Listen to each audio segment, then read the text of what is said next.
Hey guys, Chris Fix here. Today we're going to change out the upper ball joint on this 2002 to 2009 Chevy Trailblazer or GMC Envoy. This will also work for a 2004 to 2007 Buick Rainier, a late model Oldsmobile Bravada, and the 2003 to 2008 Isuzu Ascender.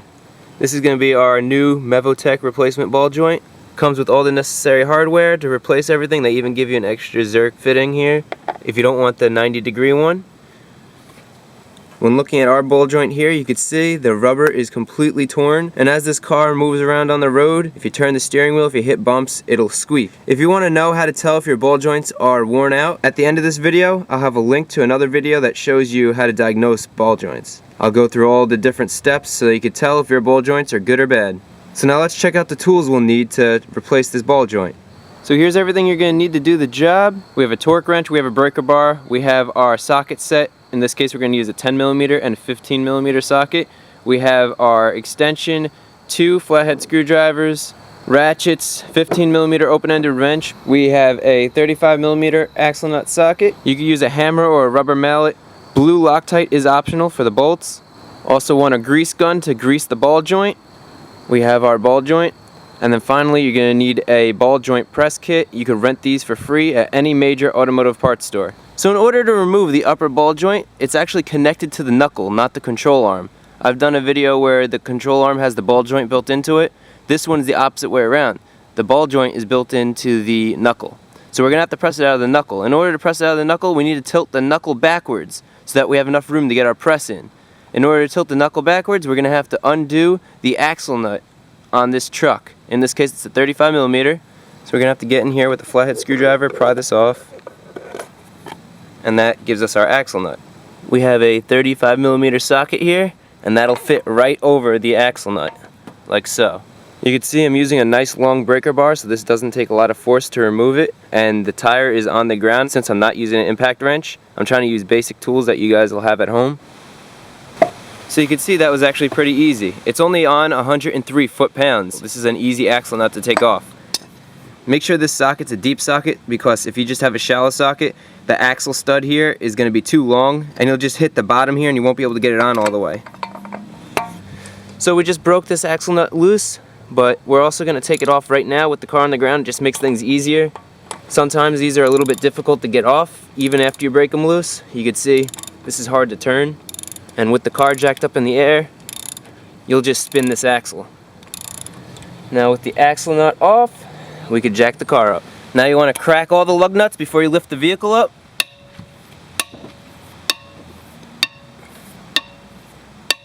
Now let's lift the truck up.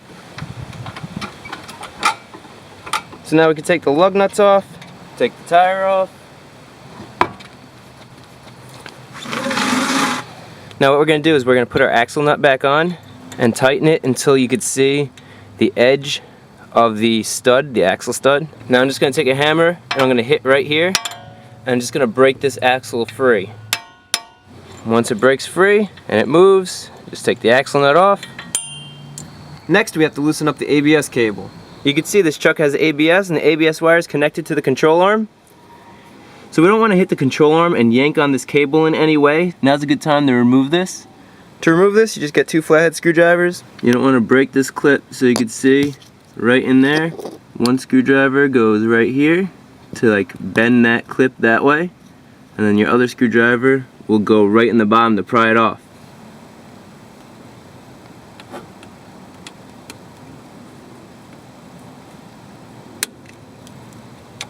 We're also going to have to loosen up the brake line because the knuckle is going to be moved this way. So what we're going to do, there's 2 10mm bolts here that hold in the brake line. You can see the brake line is held in back here, and we just need to take off that one, and then on the other side there's that one. The other thing it's going to loosen up is the ABS line. So this is a 10mm bolt. That's one. So on this other bolt here, you're going to have to use a little bit of an extension because the ABS holder right here gets in the way. Okay, that's number 2. Now this will come right off. And now we don't have any tension on the brake line and ABS line. Now we can remove the pinch bolt that connects the ball joint to the control arm. So with this pinch bolt, you're going to need an open-ended wrench, and you're going to need a socket, and they're both 15mm. Just get it on there like that.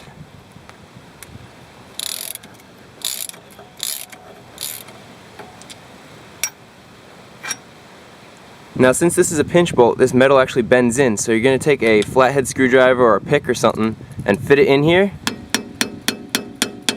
hammer that in, which spreads that pinch bolt out. So now we could just pop up the control arm.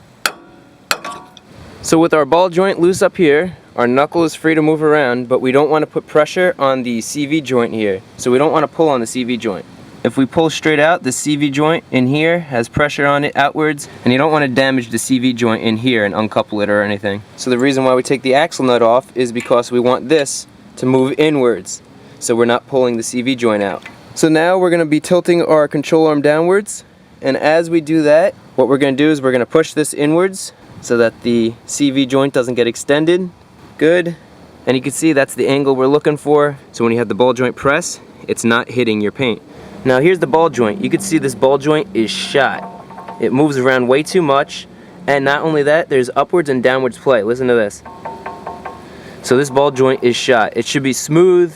There should be no play upwards or downwards. Not only that, this boot is ripped, and inside here it's all gritty. There's all sand and stuff, so the ball joint obviously needs to be replaced, but we knew that already. I'm just showing you anyway. Now what you want to do is you want to get a flathead screwdriver and just dig around the edge here and just get all this dirt off. If you have brake clean, you could use that. And what I'm doing is I'm just cleaning around the edge here to expose this snap ring. You can kind of see the edge of the snap ring right there. You might want to put on some eye protection, because what you're going to do next is you're going to get your flathead screwdriver and you're going to get a hammer, and you're going to tap the hammer on the edge of that snap ring. So that's what the edge of the snap ring looks like. There's an edge here, and if you go around the back here, you can see there's an edge right there, and that just holds in the ball joint after you press it. So we need to take that out before we could press the ball joint out. Just lightly tap, and then you can see on the far side here, this will come right out. Just like so. I'm going to push this back in because I want to show you another technique. Now a lot of times what happens is when you use a screwdriver, and especially on these types of snap rings, you could push it this way with the hammer and it just spins. The other end of the split ring will spin with it. So what you do to get around that, you get equal length screwdrivers and you put one on one side and one right on the other, and you hold them both here and just hit them both with the hammer. And since you hit both sides with the hammer, it forced it straight out instead of spinning it. And then you can just get your screwdriver and tap it out the rest of the way. So there's that snap ring. The new one we're putting on is a better design. It has the holes for your snap ring pliers, and it also goes around more, so it holds it in a lot better. Okay, so now we're ready to press this ball joint out. So we have our ball joint kit. If you want to see how to use this in depth so that you know exactly what you need to do for any ball joint, I have a video on that, and that video link will be in the description below, so at the end of this video you can check that out. I'm not going to get too in-depth on how to use this. It's actually pretty simple. So now when we're pushing the ball joint out, the ball joint's going to get pushed downwards. So here's the new ball joint. I'm going to use that as an example. We want something that pushes on this edge here, this metal jacket right here, right where the rubber attaches. We want to push it downwards, and we want something on the bottom that goes around this whole piece that'll catch it, so it pushes upwards against the metal. So this is going to work for the bottom. You can see the diameter of this fits around the whole ball joint without touching it. It's only touching the edge of the knuckle, so I'm going to be pushing against the knuckle, and then the ball joint's going to fall in here. Now this piece is going to go over the stud, and you can see it's going to push down onto the ball joint right on the metal here, and it's going to force it downwards. But since the stud still sticks out, we have to put a cap on this, and then we're going to press right onto here. So unfortunately the hole up here is too big, and the ball joint press is just going to fit in here and press against the stud. We don't want it to press against the stud, we want it to press against the outside casing of the ball joint. So we're going to have to add a cap which goes on here, and then now the ball joint press could press on the cap. So instead of using this larger one, I went with a smaller one because it's not as long, and I was running out of space up here to make this sandwich fit. I was going to use this one so you guys could watch the ball joint actually fall into the press here, but you'll still get the idea and you'll still see it fall through. Now I have this piece of cardboard that I duct taped that's just going to go around the stud right here. That's going to protect the paint, so if we hit the finish by mistake, it's actually protecting it and it won't damage it. Now we're going to still be careful and hang on to this and try to prevent it from hitting the side here, but that's just used as extra protection so we don't damage the finish. So now let's crank away. So we just tighten it clockwise. And you can see as I turn this, That ball joint is getting pressed right out. You can see that gap. Oh, there you go. That gap just closed and the ball joint just popped right out of here. So when I take this off, the ball joint will come right out, just like so. And this thing is shot.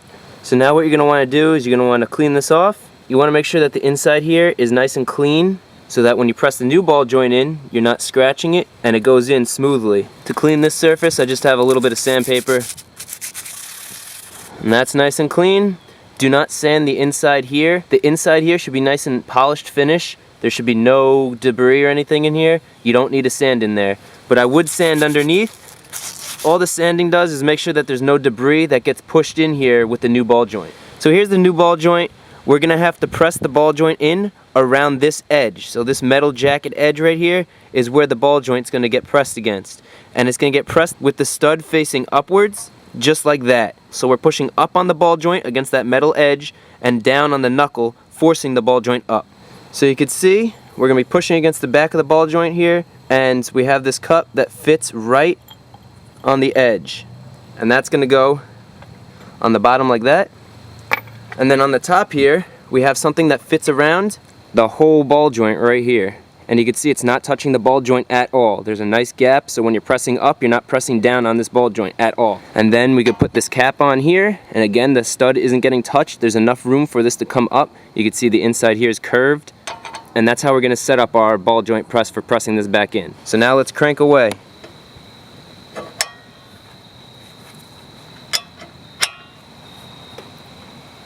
So you can see it's almost closed up against it.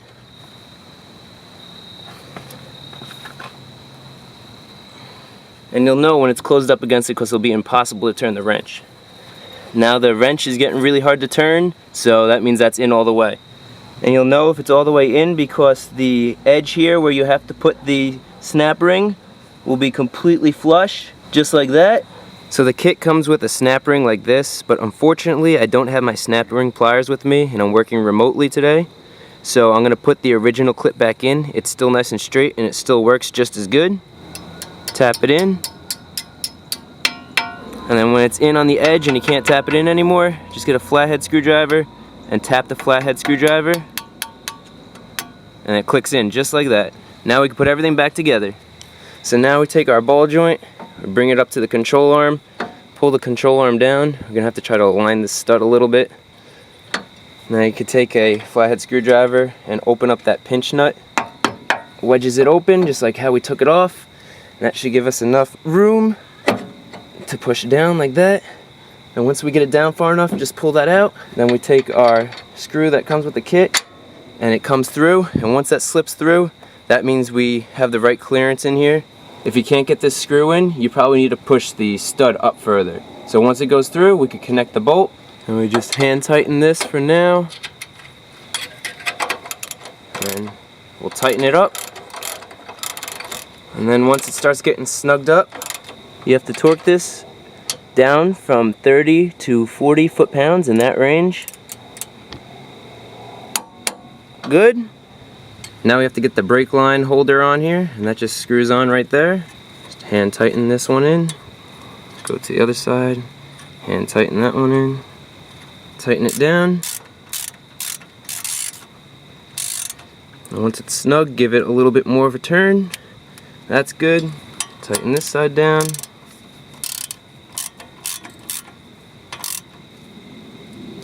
That's good. Now we have to get our ABS line in. Remember to clamp those down. That just snaps in like that. This one just snaps in up here like that. Okay, so now we can get our axle nut, and we're not going to tighten it down all the way because we can't since the car's in the air, but we can get it on here enough, and we'll just tighten it down. And once it gets next to the hub here, you're not going to be able to tighten it down much more. Just like that. Now it's just going to spin. Now we could put the tire on and then put the car on the ground. Now with the car on the ground, we could torque the axle nut. So surprisingly, the axle nut is only 103 foot-pounds of torque. That's the torque range.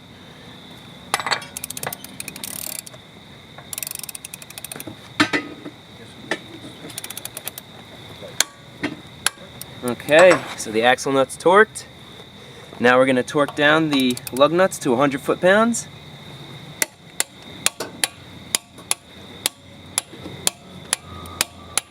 With all these torqued, got one last step. Make sure we line this up. And when you're done, make sure you grease the ball joint. You could use a grease gun and put it right on the grease fitting and add some grease. Hopefully this video was helpful. If it was, give it a thumbs up. If you're not a subscriber, consider subscribing. Up on the screen are going to be a couple of how-to videos. You can click on the screen, or you can find the links to those videos in the description below. Also in the description below are the links to the Chris Fix Facebook and Twitter pages. Check it out.